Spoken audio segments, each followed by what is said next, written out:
The DNC fuckery has officially begun for the 2020 election. Look at this here.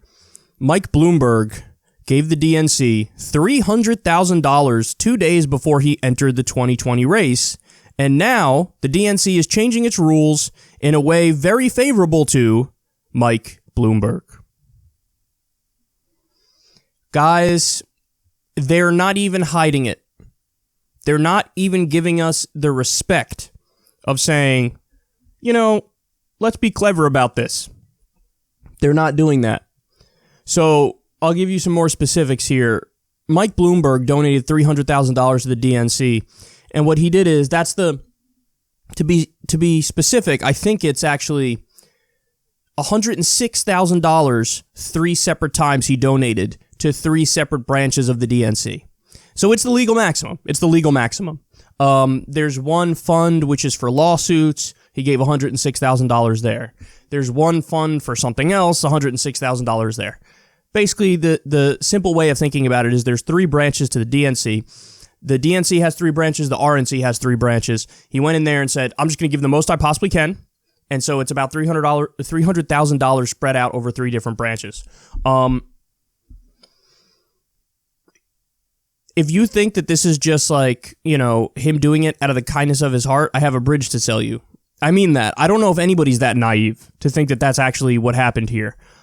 He also made an $800,000 donation that same day to the Democratic Grassroots Victory Fund, which is a joint fundraising PAC between the DNC and state Democratic parties.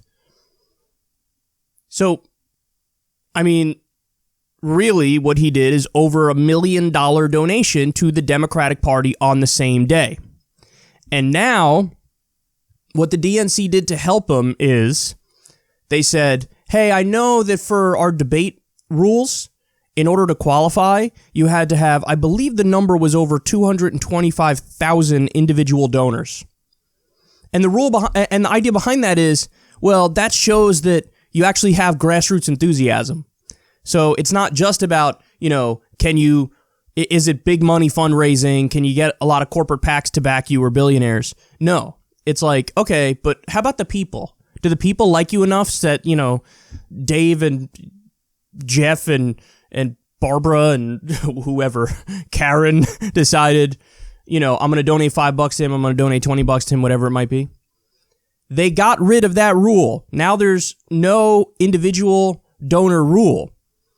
And the reason behind it is Mike Bloomberg has very few individual donors. But what he's done is he's carpet bombed the airwaves with ads, with Mike Bloomberg ads. And he's bought himself anywhere from 6% in the polls to 8% in the polls nationally, which is insane. Insane. So you talk about, Bernie or Biden, they have anywhere from 25% to 30% support in the country. The fact that Bloomberg has basically bought up to 8% by carpet bombing the airwaves with ads, so he's basically got a third of the way towards Biden and Bernie simply by having a tremendous amount of money and doing something that all the other candidates aren't doing because they don't necessarily have the funds to, or they need to spend their resources in other ways. He has unlimited resources. So basically what we're seeing here is a case study in oligarchy. The case study is, okay, if a billionaire jumps in and carpet bombs the airwaves, how far can they really get? And right now, the fact that Bloomberg has leapfrogged candidates who've been in it for so long, that really is something that should scare you. It really is. It shows how broken the system is, and it 100% should not be allowed, what he's doing. But the fact that the DNC is now working with him, and make no mistake about it, the idea of the DNC doing this is, oh my God, we need to try anything to stop Bernie. It definitely comes down to that. They are well aware of, Joe Biden's rough shape. They're well aware that outside of Biden, you have Amy Klobuchar and Mayor Pete, who are their next favorites, and they're pretty far back. So they want an insurance plan, and this would be an insurance plan. If they get him on the stage, I mean, they would definitely want Bloomberg over Bernie, and that says something because he's a former Republican. As of very recently, he endorsed George W. Bush in 2004. 2004. He's most known for stop and frisk as mayor of New York City and blocking a minimum wage increase as mayor of New York City. This is the guy you would prefer over somebody who's been fighting for left ideas all along? And the answer is yes, because the DNC is corporatist. They're pro-establishment. They're not real leftists. They're not, social democrats like Bernie is. So they'd much rather have this guy, so they're tweaking the rules. The crazy thing is, Mike Gravel, he was talking to the DNC because I don't remember all the specifics of it. I want to say like he hit the individual donor threshold or the polling threshold, and they were requesting to them, hey, you've made it too stringent. You've made the rules too stringent. Can you please relax them a little bit so Gravel could get on stage? It was either Gravel or the teens that were running his campaign that were doing this phone call with the DNC. And the DNC responded, and they have it. They recorded it. The DNC responded, listen, we didn't change the rules for Governor Steve Bullock. We just can't change the rules. We've decided to be fully open and transparent this time around. And so there's not even the option of changing the rules. They are what they are, and that's the end of the conversation. And then Mike Bloomberg comes along, donates over $1 million to various branches of the DNC, $300,000 to the national DNC, and they immediately scrap the individual donor threshold to try to get him on stage.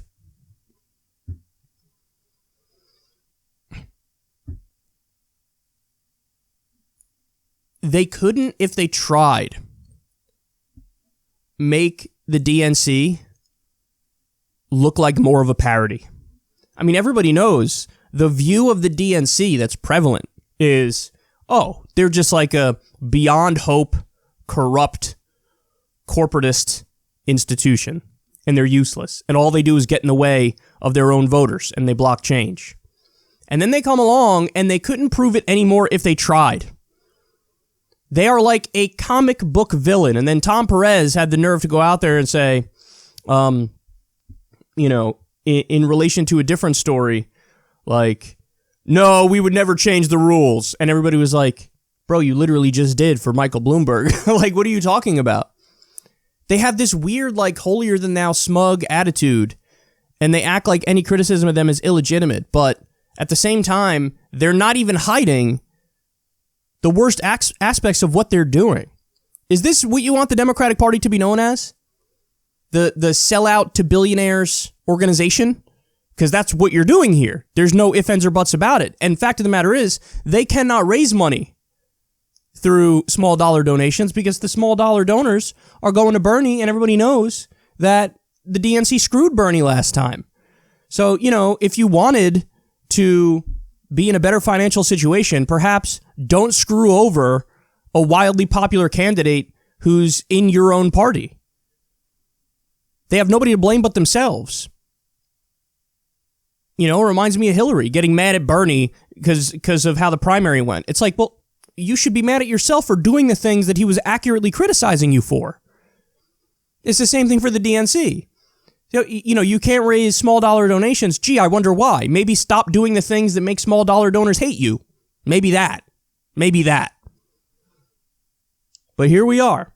A billionaire donates $300,000 to the DNC, $800,000 to the Democratic Grassroots Victory Fund. Grassroots. Hilarious that that's in there. So ironic. And now he has bought his way on the debate stage. Hopefully everybody can see through this gross corruption and this disgusting attempt to take down Bernie. Because that's all this is. This is a Hail Mary pass, hoping they could stave off a Bernie Sanders nomination. But I got news for you. These people are helping Trump. They're helping Trump.